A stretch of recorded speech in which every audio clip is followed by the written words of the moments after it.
ይህ የኢትዮ ግዕዝ የሆሮስኮፕ ቻናል ነው።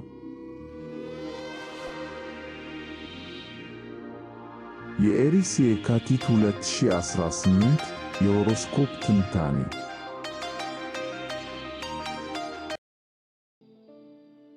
የእናንተ ዘመን መጣ። ራሳችሁን የምትገነቡበትና በስኬት የምትነግሱበት ወር። ውድ የኢትዮ ግዕዝ ሆሮስኮፕ ቻናል ቤተሰቦች፣ የኤሪስ ተወላጆች እንኳን የካቲት ወር 2018 ዓመተ ምህረት ወርሃዊ የሆሮስኮፕ ትንታኔ በሰላም መጣችሁ። ኤሪሶች፣ እስኪ ንገሩን፣ ዓለም ሁሉ የእናንተን ብቃት የሚያይበት ተደብቆ የነበረው ተሰጥኦአችሁ እንደ ፀሐይ የሚበራበትና ለቀጣይ 30 ዓመታት የሚዘልቅ የሥልጣንና የሀብት መሠረት የምትጥሉበት ጊዜ እንዲመጣ ትፈልጋላችሁ? መልሳችሁ አዎ ከሆነ የካቲት ወር ለእናንተ የድል አዋጅ ይዛላችሁ መጥታለች።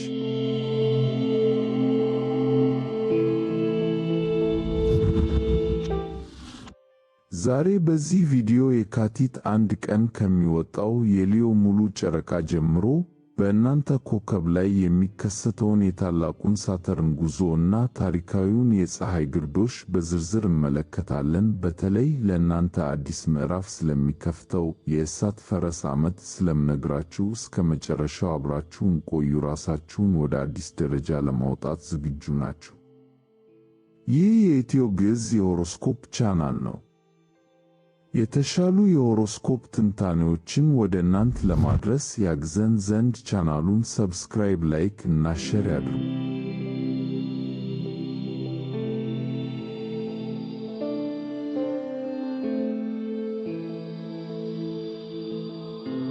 የኤሪስ የካቲት 2018 አጠቃላይ ትንበያ፣ የቡድን እና የግል ዝና። ኤሪሶች፣ የካቲት ወር መጀመሪያ ላይ ፀሐይ በአኳሪየስ ውስጥ ስለምትጓዝ ለብቻ ከመሮጥ ይልቅ በቡድን መስራት ትልቅ ትርፍ ያመጣላችኋል። የካቲት 1 ቀን የሚወጣው የሊዮ ሙሉ ጨረቃ ግን እናንተን ወደ መድረኩ መሃል ያወጣችኋል። ይህ ቀን የፈጠራ ሥራችሁ ዕውቅና የሚያገኝበት፣ ፍቅራችሁ የሚደምቅበት እና ልዩ ተሰጥኦአችሁ በዓለም ፊት የሚታይበት ወርቃማ ቀን ነው። የካቲት 10 ቀን በአኳሪየስ የሚወጣው አዲስ ጨረቃ እና የፀሐይ ግርዶሽ ደግሞ ትልቅ ለውጥ ይዞ ይመጣል። ከ2010 ወዲህ ለመጀመሪያ ጊዜ በዚህ ስፍራ የሚከሰተው ይህ ግርዶሽ በማኅበራዊ ሕይወታችሁ ላይ አዲስ በር ይከፍታል። የእሳት ፈረስ ዓመት የሚጀምረውም በዚሁ ቀን ስለሆነ እንደ ኤሪስ ተወላጅነታችሁ ሕይወታችሁ በአዲስ ወኔና ፍጥነት ወደፊት መጋለብ ይጀምራል።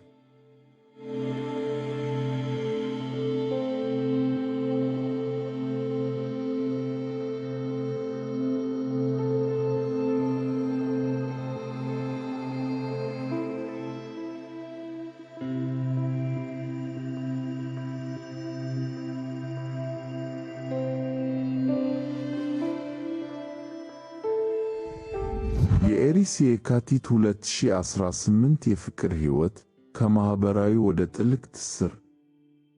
ስለ ፍቅር ስናወራ ኤሪሶች፣ የካቲት ወር ለእናንተ ከደስታ ወደ ጥልቅ ስሜት የሚሸጋገርበት ወር ነው። እስከ የካቲት 3 ቀን ድረስ ቪነስ በአኳሪየስ ውስጥ ስለምትሆን በጓደኝነት ወይም በቴክኖሎጂ አማካኝነት አዳዲስ ሰዎችን የማወቅ ዕድላችሁ ሰፊ ነው። ከየካቲት 3 በኋላ ግን ቬነስ ወደ ፒሰስ ስትገባ ፍቅር ይበልጥ መንፈሳዊ፣ ናፍቆት ያለበትና ጥልቅ ይሆናል።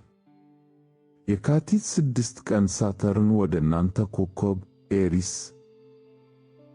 ሲገባ ለሚቀጥሉት 2 ዓመታት የሚቆይ ታላቅ የራስ ግንባታ ምዕራፍ ይጀምራል። ይህ ማለት በፍቅር ሕይወታችሁም ቢሆን ይበልጥ ቁም ነገር ያለውና ኃላፊነት የሚሰማው ግንኙነት ትፈልጋላችሁ። የካቲት 7 ቀን የሚከበረው የቫለንታይን ቀን ደግሞ የካፕሪኮርን ጨረቃ ያለበት በመሆኑ ለእናንተ ትልቅ ግርግር ሳይሆን ትርጉም ያለውና የተረጋጋ የፍቅር መግለጫ እንድታሳዩ ይመክራችኋል። የምትፈልጉትን ዘላቂ ትስስር ለመገንባት አሁን መሠረት የምትጥሉበት ጊዜ ነው። ይህ የኢትዮ ግዕዝ የሆሮስኮፕ ቻናል ነው።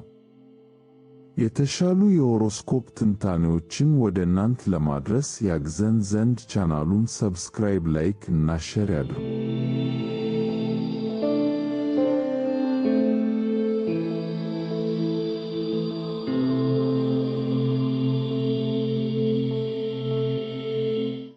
ኤሪስ የካቲት 2018 የገንዘብና የሙያ ትንበያ፣ የሥልጣንና የሀብት መሠረት። ወደ ገንዘብና ሙያ ስንመጣ ኤሪሶች ሆይ ትልቅ የምሥራች አለኝ።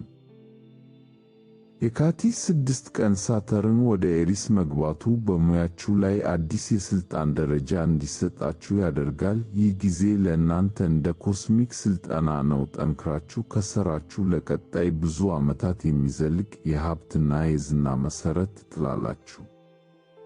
የካቲት 13 ቀን ሳተርንና ኔፕቱን የሚያደርጉት ታሪካዊ ጥምረት ደግሞ የሕልምና የእውነታ መገናኛ ነው። የምትፈልጉትን የገንዘብ መጠን ለመጠየቅ እና ተደራድሮ ለማግኘት ይህ ቀን ተመራጭ ነው። ሆኖም ግን አንድ ማስጠንቀቂያ፣ የካቲት 19 ቀን ሜርኩሪ ወደ ኋላ መጓዝ ስለሚጀምር ማንኛውንም አዲስ የፋይናንስ ስምምነት ከመፈረማችሁ በፊት ደጋግማችሁ መርምሩ። የተሳሳቱ መረጃዎች እንዳያደናቅፏችሁ ስክነት ያስፈልጋችኋል።